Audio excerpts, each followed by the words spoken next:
Bienvenidos y bienvenidas a su canal NEDA en Ginecología y Obstetricia. Hoy vamos a hablar acerca del cálculo de la fecha probable de parto y la edad gestacional.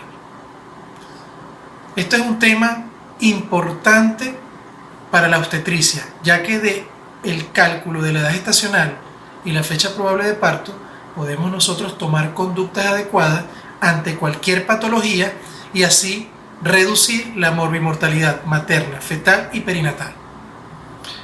Así tenemos que, en primer lugar, debemos conocer lo correspondiente a la fecha de última regla o fecha de última menstruación. Este parámetro es el fundamento básico para el cálculo tanto de la fecha probable de parto como del cálculo de la edad gestacional. ¿Qué debemos saber? Dos cosas importantes con respecto a la fecha. En primer lugar, esta fecha debe corresponder al primer día del sangrado menstrual. En segundo lugar, tenemos la confiabilidad de la fecha. Existen criterios para nosotros determinar qué tan confiable es esa fecha de regla que nos está dando la paciente en el momento del interrogatorio. Y así tenemos que en primer lugar es la seguridad, es decir, qué tanta seguridad muestra la paciente al momento de darnos la fecha. No es lo mismo que nos diga con seguridad, la fecha es el 1 de enero del 2020, a que nos diga, bueno, puede ser en la semana pasada, hace un mes, hace 2 meses, me bajó un poquito y después no me bajó. Es decir, que esa falta de seguridad le quita o le resta confiabilidad a esa fecha. En segundo lugar, tenemos la regularidad de los ciclos.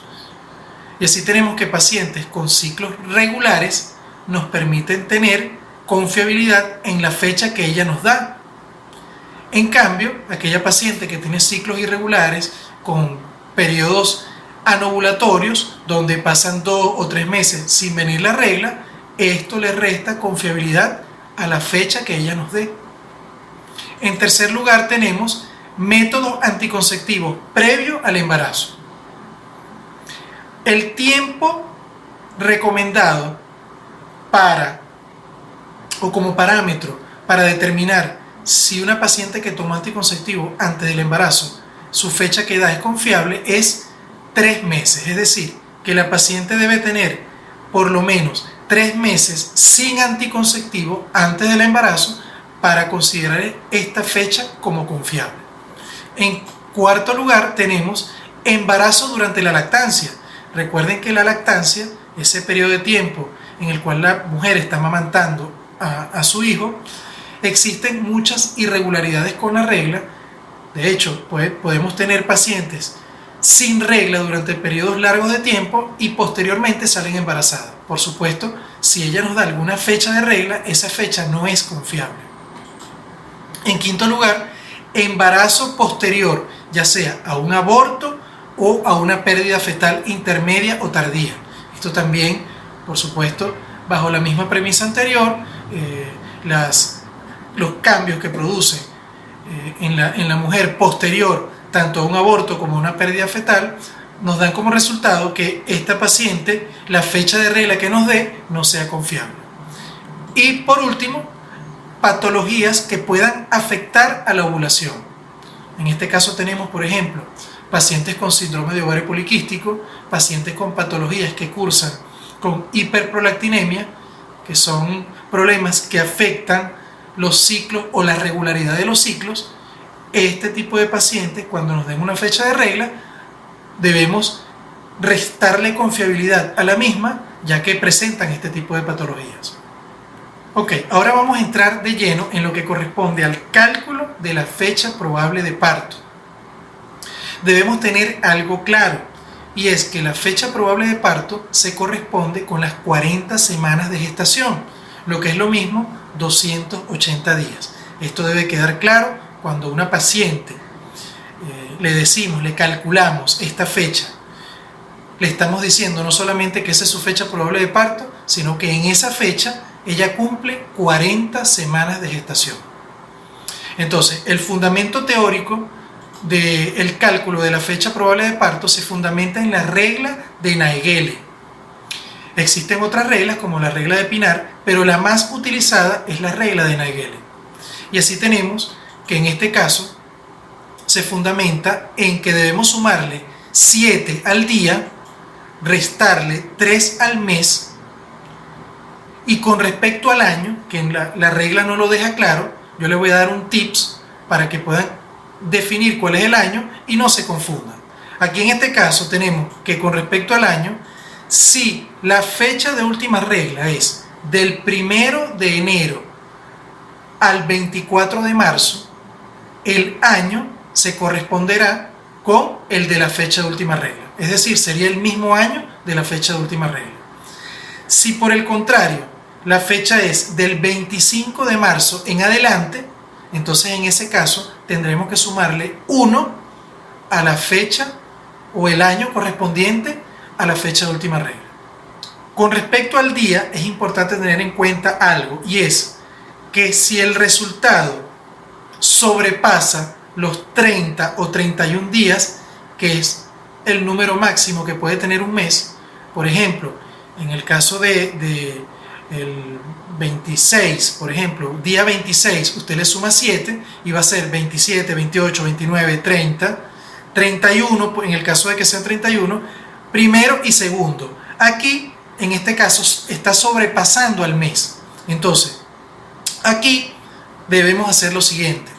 Debemos tener en cuenta que está pasando al mes siguiente. Es decir, que si nosotros le restamos 3 al mes, debemos sumarle 1 porque está pasando al mes siguiente. Pero para simplificar esto, lo podemos hacer de la siguiente manera y decir que se le restan 2 al mes y no 3, ya que está pasando al mes siguiente cuando hacemos la sumatoria del día.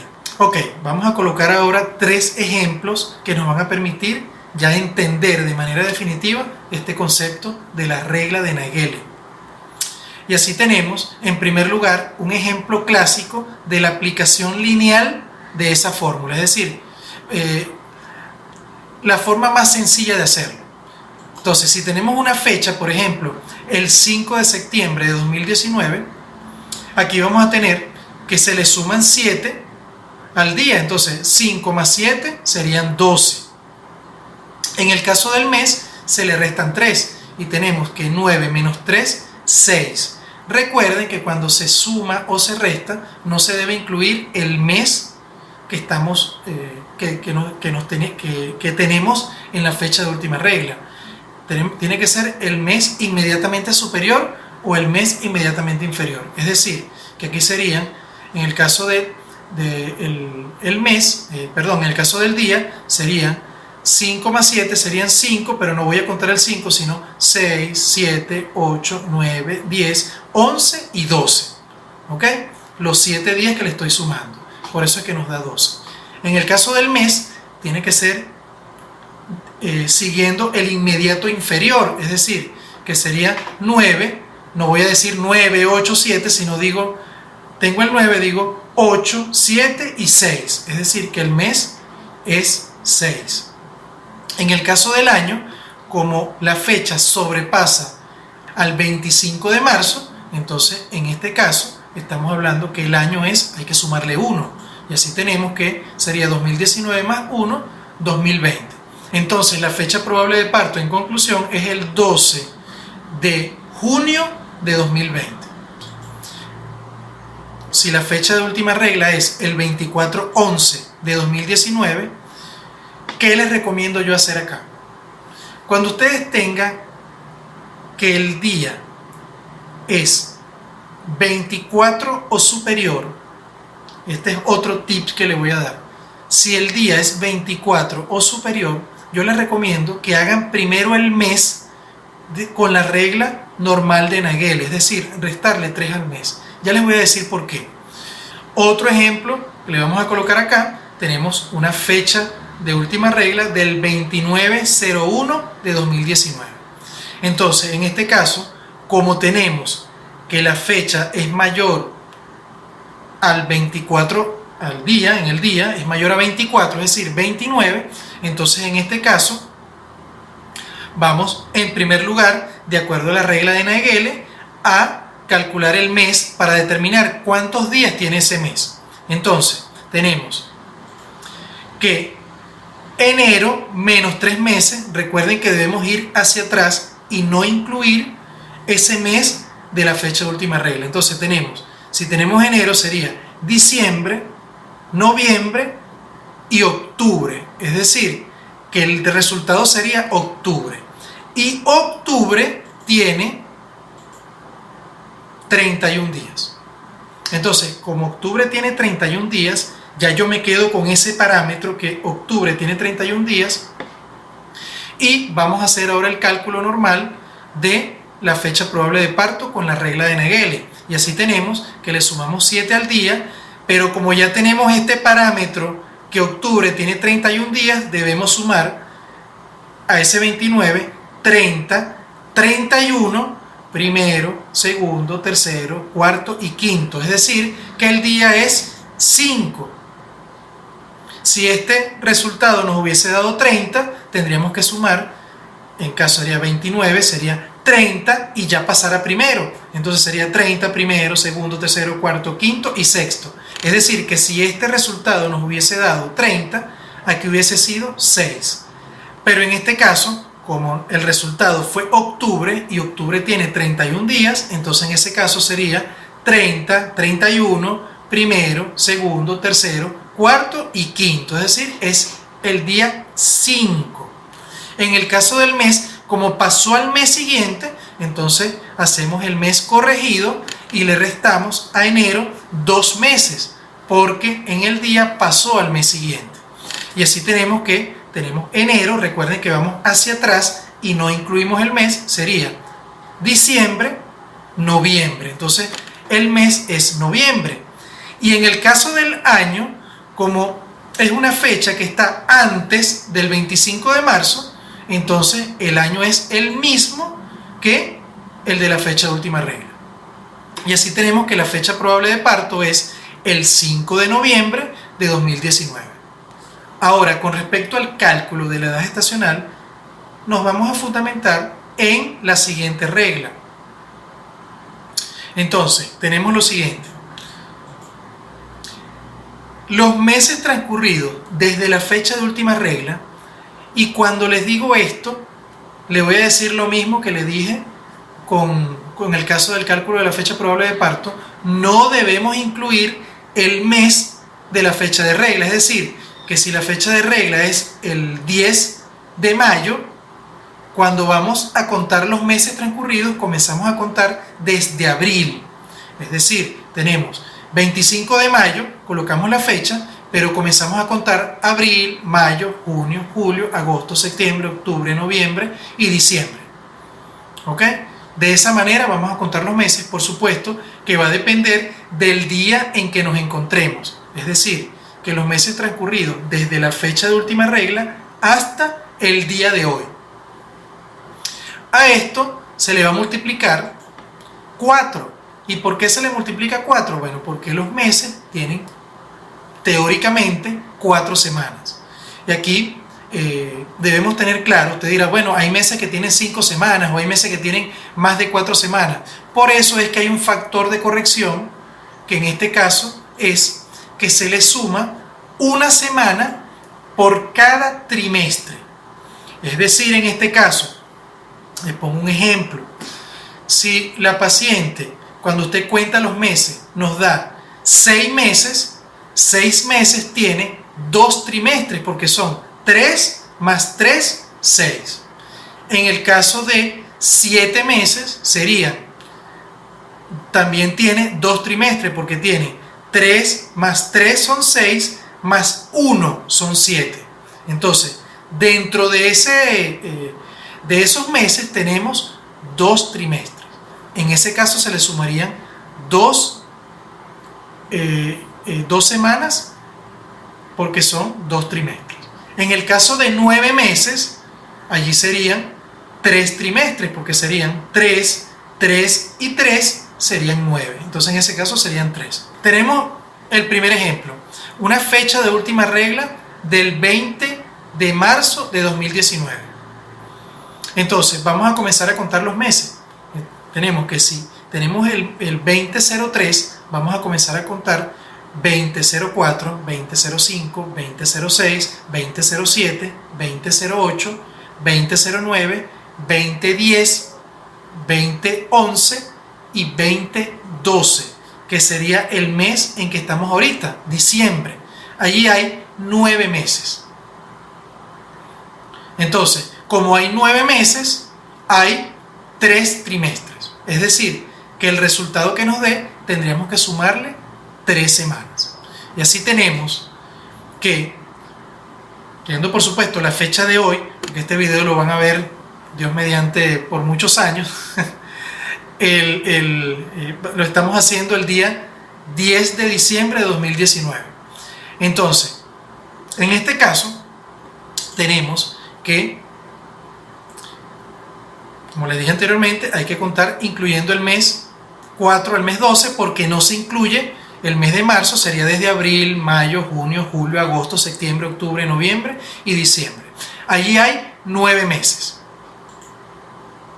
En estos 9 meses, ¿verdad?, que vamos a multiplicar por 4 de acuerdo a la regla, el basamento establecido, 9 por 4, 36. Ahora, a estos 36 vamos a sumarle 3 semanas y serían 39 semanas. ¿Ok? Eso allí deben tenerlo claro. Serían 9 por 4, de acuerdo a la regla, 9 meses transcurridos por 4 serían 36. Le sumamos el factor de corrección, que en este caso es 3, porque 9 meses tiene 3 trimestres, y eso nos da como resultado 39.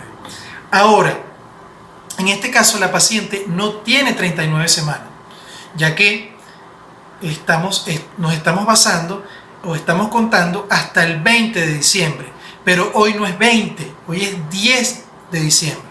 Entonces debemos restarle a este resultado esos 10 días. Vemos acá 20. Entonces, como faltan 10 días, debemos restárselo. 10 días es una semana y 3 días, ya que una semana tiene 7 días, más 3 días son 10, es decir, que se corresponde con una semana y 3 días. Esto es lo que faltaría para que del 10 llegue al 20, y por eso es que hay que restárselo, porque ahorita es 10, no 20, son 10 días de exceso. Entonces, ¿qué hacemos en este caso? Restamos esa semana más 3 días, y cuando hacemos la resta tenemos como resultado 37 semanas más 4 días. Y usted dirá, bueno, ¿por qué? Bueno, porque le estamos restando, si le restamos una semana serían 38, y tenemos que restarle 3 días a esa semana 38, serían 4 días, quedarían 37 semanas más 4 días. Ok, un segundo ejemplo, tenemos la fecha de última regla del 2 de marzo de 2019. Entonces, en este caso hacemos lo siguiente. Igualmente, por supuesto, la fecha de hoy es 10 de diciembre de 2019. Entonces, aquí, en este caso, recuerden siempre que no se incluye el mes de la fecha de última regla. Esto se lo insisto y se lo repito porque tiende mucho a confundir. Entonces, no incluimos el mes de la fecha, sino el mes siguiente. Entonces, contamos del 4, incluyendo el 4, hasta el mes 12. Entonces decimos abril, mayo, junio, julio, agosto, septiembre, octubre, noviembre y diciembre. En este caso son 9 meses, ¿verdad? Entonces, estos 9 meses lo multiplicamos por 4 y nos da como resultado 36, y 36 más 3, ya que 9 meses tiene 3 trimestres, esto nos da como resultado 39. Entonces, tenemos 39 semanas, pero en este caso estamos contando los meses a partir del 2, es decir, decimos 2 de abril, 2 de mayo, 2 de junio, 2 de julio, 2 de agosto, 2 de septiembre, 2 de octubre, 2 de noviembre y 2 de diciembre. Pero hoy no es 2, hoy es 10. Entonces, en este caso, tenemos que sumarle ese excedente de días. Entonces, faltan 8 días para llegar al 10, porque estamos contando a partir del 2. Entonces, 8 días se corresponde con una semana y un día. Es decir, que a 39 semanas debemos sumarle una semana más un día. Entonces, en este caso, la sumatoria nos da 40 semanas más un día. Es decir, que la edad gestacional de una paciente que tiene una fecha de última regla del 2 de marzo de 2019, siendo la fecha de hoy el 10 de diciembre de 2019, tendría 40 semanas más un día.